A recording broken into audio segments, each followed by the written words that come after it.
जमिनीच्या खाली खोल मातीत एक बी शांततेत लपून बसला होता. त्याच्या आवरणाच्या आत आरामात झोपलेला होता. त्याच्या शेजारीच इकडे तिकडे त्याच्यासारखेच बरेचसे बीज गाढ झोपेत होते. त्यांच्या आयुष्यात काही संकट येणार आहेत या गोष्टीपासनं एकदम अनोळखी, शांत झोपलेले. आणि एक दिवस अचानक आकाशात काळे ढग जमा झाले आणि जोराचा पाऊस सुरू झाला. पाणी जमिनीच्या आत पोहोचले. प्रत्येक रिकामी जागा, कोंदटलेला श्वास, चिखल याने भरलेली होती. या गुदमरलेल्या अंधाराच्या जागेत एक एक बीज मरणाच्या दारात पोहोचले. तो एक बीज, छोटासा बीज पूर्ण पाण्याने भिजलेला होता, अशक्त झाला होता आणि त्याला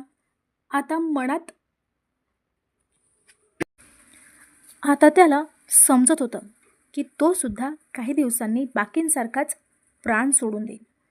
तेव्हा त्याच्या आत असणारा एक आवाज जोरात संघर्ष करून बोलू लागला, जर मी असाच पडून राहिलो तर मी सुद्धा बाकींसारखा गुपचूप मरून जाईन. माझा शेवट इतरांसारखाच असेल. नाही, मला असं नाही मरायचं. मला जगायचंय, जग पाहायचंय, मला काहीतरी वेगळं करायचं.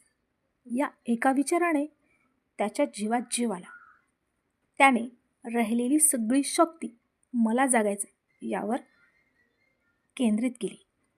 त्याने जोर लावला, बराच स्वतःच्या अस्तित्वाचा संघर्ष केला. शेवटी कठीण कवचाला तोडलं. तोडण्याचा त्रास खूप कठीण होता, परंतु कवच तोडण्याबरोबरच त्याचा नवीन जन्म झाला. जमिनीचं हृदय फाडून एक छोटं अंकुर बाहेर आलं. आता तोच पाऊस, ज्याने कधी त्याला पाण्यात सडत घातलं, तोच त्याचा चांगला छान मित्र झाला. तीच माती जिने त्याला कधी मातीआड केलं होतं, तीच माती आज त्याला घट्ट पकडून होती आणि त्याला उंच होण्यासाठी ताकद देत होते. पाऊस आणि जमीन हे दोघेही त्याचे चांगले मित्र झाले होते आणि त्याला उंच व मजबूत बनवायला मदत करत होते. दिवस जात राहिले. तो छोटा अंकुर आता नवीन छान झाडामध्ये रूपांतरित झाला होता. एक दिवस त्याने उंच व मोकळ्या आकाशाकडे पाहिले आणि विचार केला, मी इथपर्यंत तर वाढलो, पण माझा प्रवास इथेच संपेल का? मी इथेच माझ्या मरणाची वाट पाहिल का? नाही, तर मी इथे मरायला नाही तर काहीतरी करायला आलोय. पुन्हा एकदा त्याने बदलायचा विचार केला आणि स्वतःला एका कळीच्या रूपात आणलं. आणि जेव्हा वसंत ऋतू आला तेव्हा कळीचं एका सुंदर फुलात रूपांतर झालं.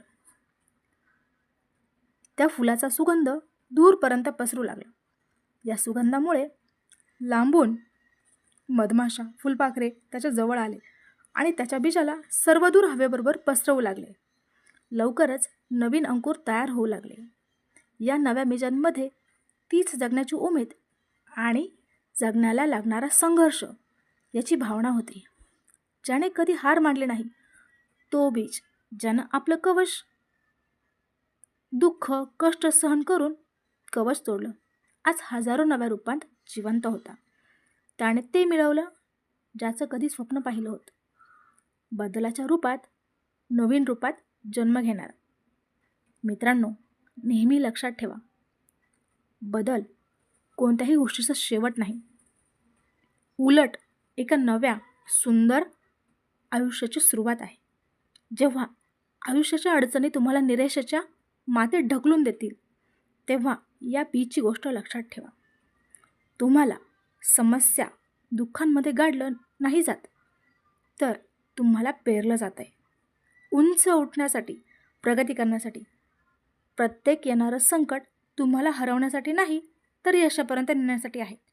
यामुळे बदल स्वीकारा, स्वतः बदल व्हा, कारण आकाशात उडण्यासाठी त्यांनाच पंख मिळतात जे आपले आरामदायी कवच तोडण्याची हिंमत ठेवतात.